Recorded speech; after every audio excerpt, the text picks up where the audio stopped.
여러분들은 바둑이나 장기를 두십니까? 설령 바둑이나 장기를 두지 못한다고 하더라도 그런 광경을 본 적은 많죠. 우리가 탑골 공원을 가면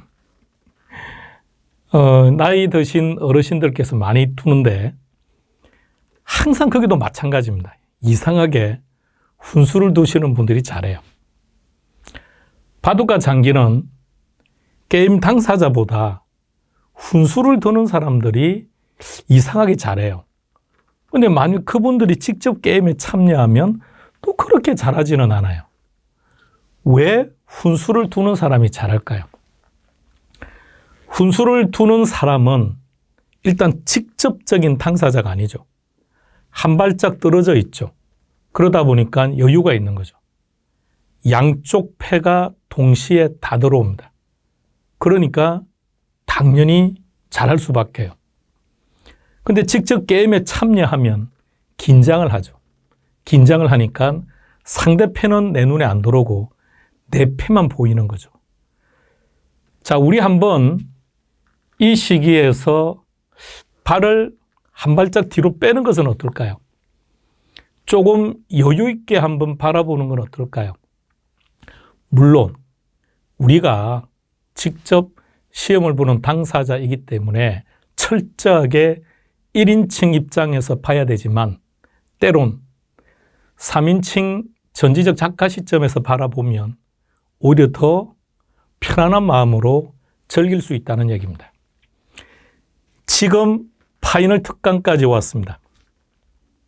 여러분들이 밴드에 올리는 글을 보면 야, 이번에 내 모의고사 점수 너무 좋아요. 아우, 내 기분 좋아요. 이런 글은 1%밖에 없습니다. 매번 그 모의고사 점수에 대해서 걱정하시고 심려하고 진짜 남은 기간 동안 될까 안 될까 이런 글이 99%입니다. 그런데 지금 이 시기에 여러분들은 여러분들이 생각하시는 것보다 훨씬 더 많은 것을 알고 있다는 것을 인지하셔야 됩니다. 여러분들이 원하는 점수만큼 점수가 잘 안 나오는 이유는 너무도 많은 내용이 머리에 들어가 있다는 얘기입니다. 아니, 많은 내용이 들어가 있으면 점수가 잘 나와야지. 자, 그런데 너무 짧은 시간에 상당히 체계적으로 들어가지 않았다는 얘기예요. 너무도 뒤죽박죽 들어가 있다 보니 이 내용이 치덕새 내용인지 이 내용이 재산세 쪽에서 다루었던 건지 이게 양도세인지 이게 구분이 안 돼요. 그러니까 문제를 딱 보면 혼란스럽죠. 치덕새 쪽인지 확인해 볼까요? 자, 잘 생각해 봐요. 아무것도 보지 마시고. 우리 세제에는 이런 것들이 있습니다. 과세 주체가 고지서를 발부를 하려고 하다 보니 납세 의무자가 납부해야 될 세액이 너무 작아요. 그럼 이거 받기 위해서 이 세금 징수할 목적으로 고지서를 발부하면 오히려 이 금액이 더 많이 발생해서 아예 징수를 안 하는 경우가 있습니다. 이 제목을 뭐라고 하느냐? 소액부징수라고 합니다. 어떤 세목에서 이런 제도가 있을까요? 재산세입니다. 금액이 어떻게 됩니까? 2,000원 미만입니다. 정리하면 재산세에는 2,000원 납부해야 될 세액이 2,000원 미만일 때는 아예 징수를 안 한다고요. 그걸 소액부징수라고 합니다. 자, 그런데 어떤 세목에는 이런 게 있습니다. 납부를 해야 될 금액이 6,000원 미만일 때는 무조건 6,000원까지는 내야 돼요. 세금을 계산을 해보니 5,500원이 나왔어요. 그렇다고 5,500원을 내는 것이 아니라 무조건 6,000원을 내야 됩니다. 이것을 최저한세라고 그럽니다. 어떤 세목에 있던가요? 등록세법에 있습니다. 등록세에 있습니다. 등록세. 자, 취득세에는 면세점이라는 게 있는 것이고요. 자, 이렇게 놓고 보면 내용 하나하나를 다루면 어딘가서 분명히 했던 내용이죠. 근데 문제는 이게 재산세인지 이게 등록 면허세 쪽인지 이게 혼란스럽다는 얘기입니다. 그러면 이번 파이널 특강에서 강양구가 여러분들에게 전달하고자 하는 핵심은 분산되어져 있던 것을 좀 더 정리정돈을 조금 할 생각입니다. 여러분, 파이널 특강 교재를 한번 보시겠습니까? 인쇄소에서 깜빡하고 젤앞에 목차를 누락을 시켰습니다. 그래서 지금 여러분들이 보고 있는 이 강의, 영상 바로 오른쪽에 보면 거기 자료가 하나 올라가 있죠. 목차입니다. 그 목차를 다운받으세요. 목차를 다운받아서 젤앞에 딱 첨부를 시켜 놓으시기 바랍니다. 그리고 교재 우리 교재 2페이지를 가볼까요? 2페이지를 보니까 재료에 파이널 체크 1 제목이 뭐라고 되어 있습니까? 납세 절차 또는 부가 징수가 되어 있죠. 그러니까 취득세가 나와 있는 게 아니라 양도세가 나와 있는 게 아니라 부가 징수입니다. 흔히 이렇게 말씀하십니다. 늦게 이 세법이라는 과목이 수험생 입장에서는 만만한 거예요. 왜? 16문제밖에 안 되니까. 미루고 어느 순간 하려고 하다 보니까 암기할 게 너무 많고 오우 큰일 났다 싶으니까 버리고 하는 거죠. 이거 등록면허서 한 문제니까 버려버리고 종부세 한 문제니까 버리고 또는 심지어는 그냥 양도세가 제일 많이 나오니까 양도세 해야지. 물론 괜찮은 전략입니다. 그런데 여러분, 양도세가 중요한 게 아니에요. 양도세 전체가 중요한 게 아니라고요. 양도세 여러분들이 학습하는 전체 범위 중에 어느 특정한 내용은 등록면허세가 훨씬 더 출제 빈도가 높은 부분도 있습니다. 자, 그래서 취득세를 하고 양도세를 하는 것이 아니라 목차를 보세요. 납세 절차입니다. 납세 절차. 납세 절차는 2문제 내지 3문제. 2문제 내지 3문제인데, 자, 잘 보세요. 2문제 내지 3문제가 해마다 출제가 되는데, 첫 번째는 취득세, 두 번째는 재산세, 세 번째는 양도세. 이겁니다. 그러면 나머지 쪽에서는 출제가 안 되느냐? 나머지 쪽에서는 출제가 되는 경우에는 지문 1개 내지 2개 정도. 그러면 첫 번째 우리가 다루게 되는 납세 절차 쪽에서는 어디에 포커스를 맞추자고요? 취득세하고 그다음에 재산세하고 양도세하고. 여러분들이 고민할 필요 없습니다. 거기 구성되어 있는 게 딱 그 3가지 세목만 나와 있습니다. 자, 그러면 이번 파이널 특강에서 강양구가 여러분들에게 전달하고자 하는 것이 방금 뭐라고요? 흩어져 있던 내용을 모아서 체계화시켜 놓겠다고요. 자, 그래서 3페이지를 보시겠습니까? 3페이지를 보시면 파이널 핵심 체크라고 되어 있죠. 그 내용들을 설명할 겁니다.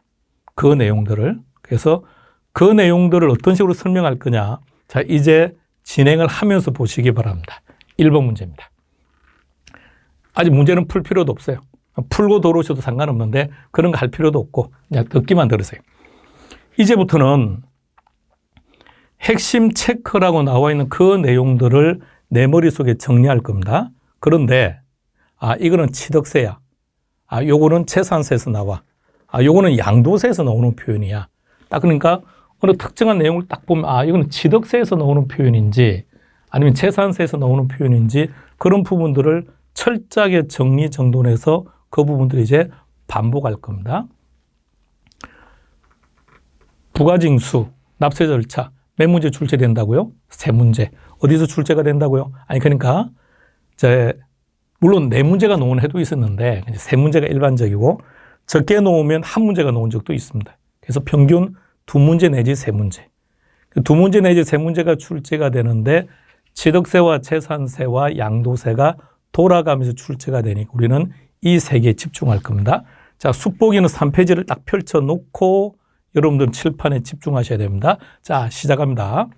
동그라미 1번 다 같이 읽어봅니다. 시작. 좋습니다. 취득가액이 50만 원 이하일 때에는 취득세를 부과하지 아니한다. 이걸 뭐라 그러죠? 면세점이라 그래요. 면세점. 그러면 3페이지 7번으로 가서 면세점을 찾아볼까요? 자, 첫째 줄 읽겠습니다. 시작. 이게 문제가 말입니다. 디테일하게 물어볼 때는 요 이한지 미만인지 가지고 장난쳐요. 면세점이 있고요. 소액 부징수가 있고 최저한세가 있는데 요 세 가지 중에서 취득세는 이하고 나머지 둘은 미만입니다. 2,000원 미만, 6,000원 미만. 여기는 50만 원 이하. 구분하셔야 돼요. 자, 그래서 미만을, 이하를 알아야 답을 찾는 경우가 가끔씩 나옵니다. 그래서 정확히 기억합시다. 자, 수법이 계속합니다. 근데 면세점은 딱 두 가지 형태로 출제가 돼요. 장난치면. 저 금액을 장난치거나 아니면 그 밑에 내용. 토지를 시작. 좋습니다. 그럼 거기서 기억할 것은 1년 이내죠. 현실적이지는 못하지만. 그러니까 면세점은 취득가액 50만 원 이하인 경우에는 면세점을 적용받아서 취득세를 부과하지 않는데 그 토지를 취득한 날로부터 1년 이내에 인근의 토지를 또 산 거죠. 또 50만 원 이하. 또 샀죠. 또 사서 또 50만 원 이하. 50만 원 이하, 50만 원 이하 이렇게 자꾸 토지를 사면서 취득세는 내지 않고 토지만 계속해서 취득할 수 있기 때문에 이런 문제를 예방하기 위해서 만들어 놓은 조건이죠. 따라서 1년 이내에 인접한 토지를 취득한 경우 그 취득가액이 50만 원일 때에는 취득세를 부과하지 아니한다. 함께 정리해 두시기 바랍니다. 동그라미 2번으로 갑니다. 잘 보세요. 동그라미 2번에서 키가 뭘까요?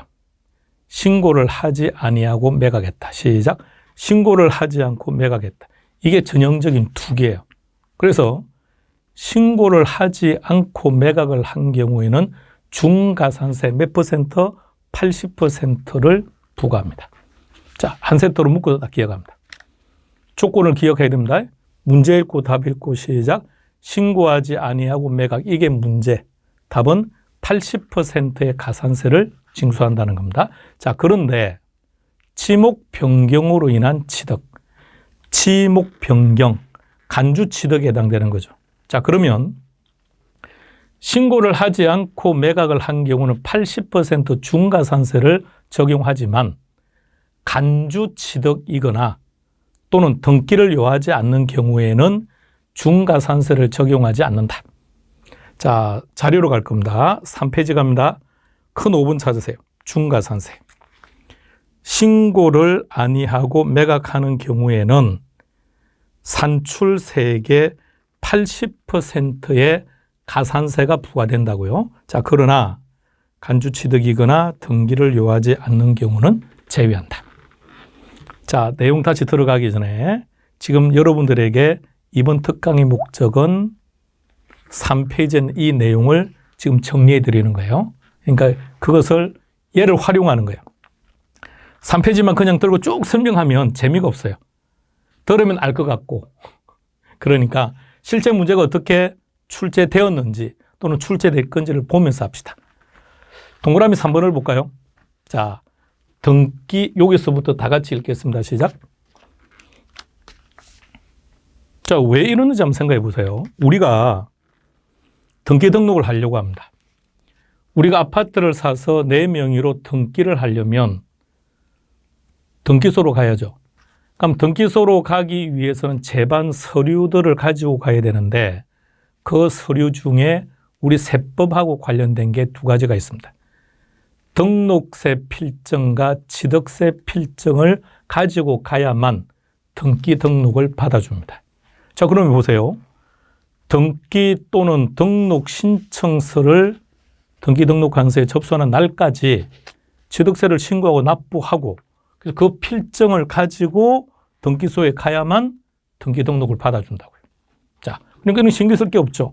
자연스러운 표현인데 시험에는 여러 번 나오지만 자연스러운 표현들 다시 한 번 더요. 등기소에 가서 그러니까 현실적으로 나는 가기 싫어서 법무사가 대신한다고 하더라도 법무사가 등기소에 가서 등기 등록을 하기 위해서는 제반 서류들을 가지고 가야 돼요. 그 서류에 있어서 첫 번째 취득세, 두 번째 등록 면허세 뭐가 필요하다고요? 세금을 냈다고 하는 그 납부 필증을 가지고 가야만 등기 등록을 해준다는 얘기입니다. 동그라미 4번은 별 내용이 아닌데도 우리 시험에서는 자주 나오죠. 취득세뿐만 아니라 재산세 쪽이나 등등 다 연결되어 있습니다. 동그라미 4번, 우리 정부와 외국 정부는 상호 호혜적인 관계에서 진행이 되는 거예요. 그러니까 외국도 우리나라에 대해서 비과세하면 우리도 외국 정부에 대해서 비과세를 하는 것이고, 그들이 과세하면 우리도 과세를 하면 되는 거죠. 따라서 외국 정부 취득에 대해서는 취득세를 부과한다. 왜 부과한 거죠? 외국에서 부과했으니까. 그럼 우리도 부과한다고요. 5번으로 갑니다. 법인이죠. 우리가 법인에 대해서는 여러 가지 혜택을 많이 줍니다.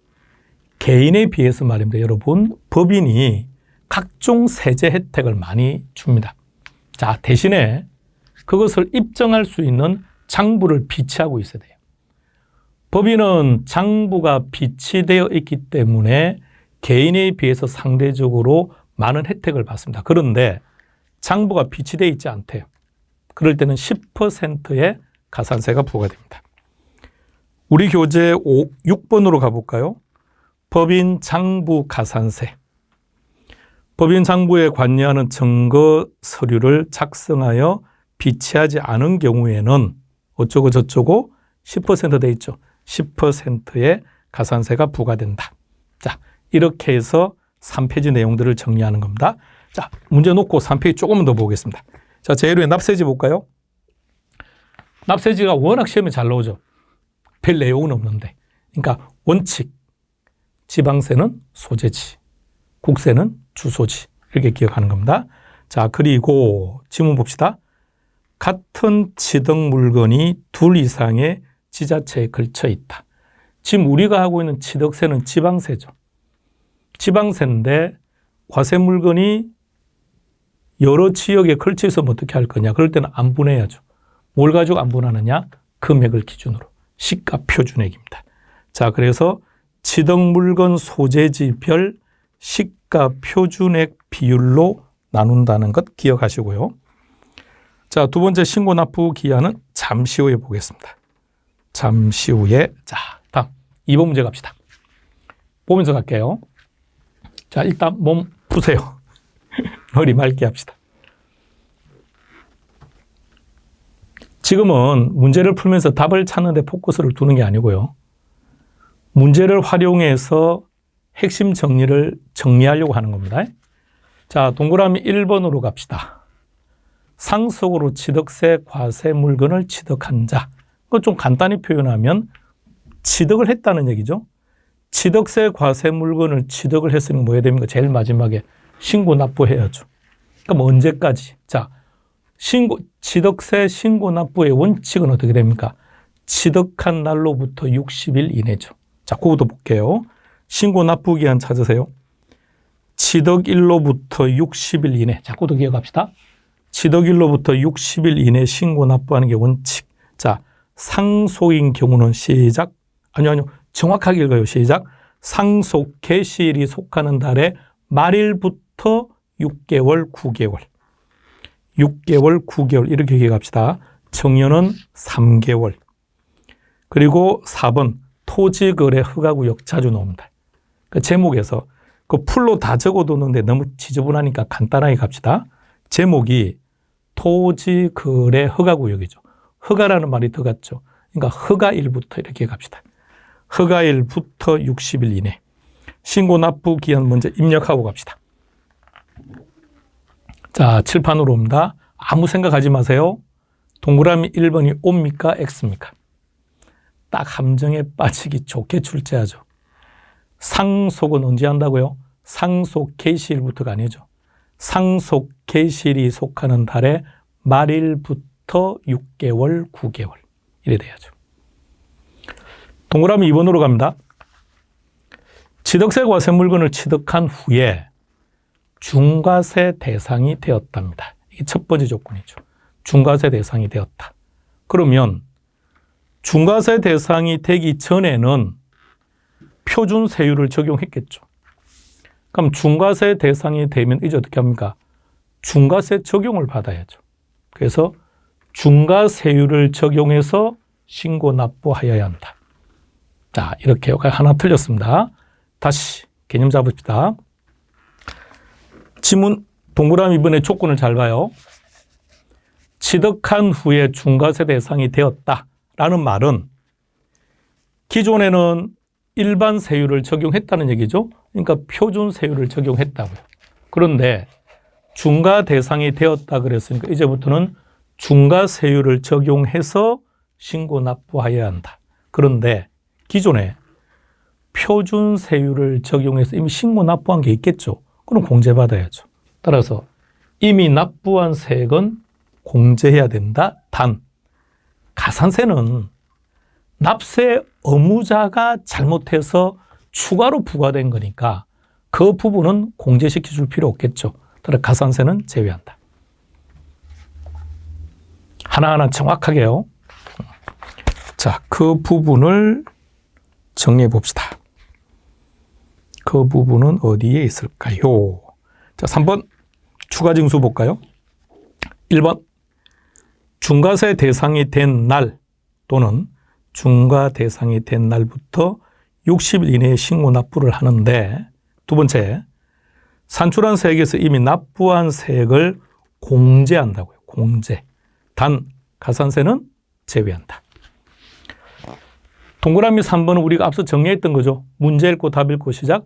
신고하지 아니하고 매각한 경우에는 80%의 가산세를 부과한다. 단 지목 변경. 그럼 생각합시다. 그러니까 지목 변경을 하면 중과산세 적용하지 않는다는 걸 알고 있습니다. 그래서 이미 3번은 틀렸다는 건 알고 있는데, 그럼 조금 더 그렇다면 지목 변경으로 인해서 이루어진 경우에는 가산세를 그럼 얼마를 부과할 거냐? 내용을 보세요. 지목 변경 때문에 가산세가 부과되는 게 아니고 내용을 보세요. 신고하지 않고 매각했죠. 그럼 무슨 말입니까? 미신고했다는 얘기죠. 미신고를 했다는 얘기니까 그러면 우리가 이 두 가지로 나눴죠. 과소신고가 있고 미신고가 있죠. 뭐 미신고나 무신고나 같은 얘기입니다. 어느 쪽이 나쁜 거라고요? 무신고가 나쁜 거죠. 그러니까 몇 퍼센트? 20%의 가산세. 자, 이렇게도 기억하시고요. 그러니까 지목 변경으로 인해서 신고하지 않고 매각을 했지만 지목 변경으로 인한 경우에는 중과산세가 적용되지 않는다. 이것만 기억하고 있다가 시험 문제 갑자기 20% 가산세가 너무 틀리면 안 되니까. 이럴 때는 지목 변경이 중요한 것이 아니라 무신고 가산세를 적용한다는 얘기겠죠. 동그라미 4번입니다. 면세점입니다. 우리 앞서 나왔던 내용이죠. 면세점 하면 뭐가 나온다고요? 취득가액이 얼마? 50만 원 미만 아닙니다. 이하입니다. 50만 원 이하인 경우에는 취득세를 부과하지 않는데 단 취득한 날부터 1년 이내에 인접한 토지를 취득했다면 이것도 한 건의 토지 취득으로 간주하겠다. 5번으로 가겠습니다. 5번. 자, 지문을 먼저 보고 올게요. 3페이지. 제일 마지막 기타로 들어갑니다. 동그라미 1번 찾으세요. 다 같이 읽어봅니다. 시작. 등기하기 전까지 취득세를 신고 납부해야 된다. 한 번 더 생각합시다. 우리가 등기 등록을 하러 가기 위해서는 각종 서류들을 챙겨가야 되는데 그 중에 하나가 취득세와 등록면허세의 납세 필증이라는 게 있다고요. 그러니까 그 전까지 신고 납부해야 된다. 동그라미 2번 갑니다. 취득세가 납부되지 아니하였거나 부족한 사실을 발견을 하면, 자, 그 다음부터 갑니다. 시작. 다음 달 10일까지 납세지를 관할하는 시장 군수 등에게 이 사실을 통보해 주는 겁니다. 자, 그리고 세 번째로 갑시다. 국가 등이 취득세 과세 물건을 매각했대요.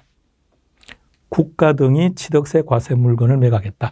물론 국가 등이니까 어차피 비과세예요. 그죠? 세금 부과하지 않습니다. 자, 그런데 국가가 국가 등으로 팔았다는 개념이 아닙니다. 자, 보세요.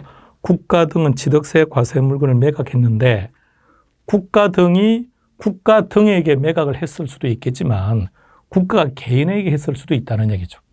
그러면 국가는 비과세지만 그 개인에 대해서 개인은 취득했죠. 거기는 과세를 해야죠. 그러니까 신고를 하라고요. 따라서 이럴 때는 자, 거기 오타가 하나 있습니다. 매각일부터 60일이 아니고 30일입니다. 30일 이내에 물건 소재지를 관할하는 지자체장에게 통보하고 신고하도록 되어 있습니다. 그래서 동그라미 5번 지문을 볼까요?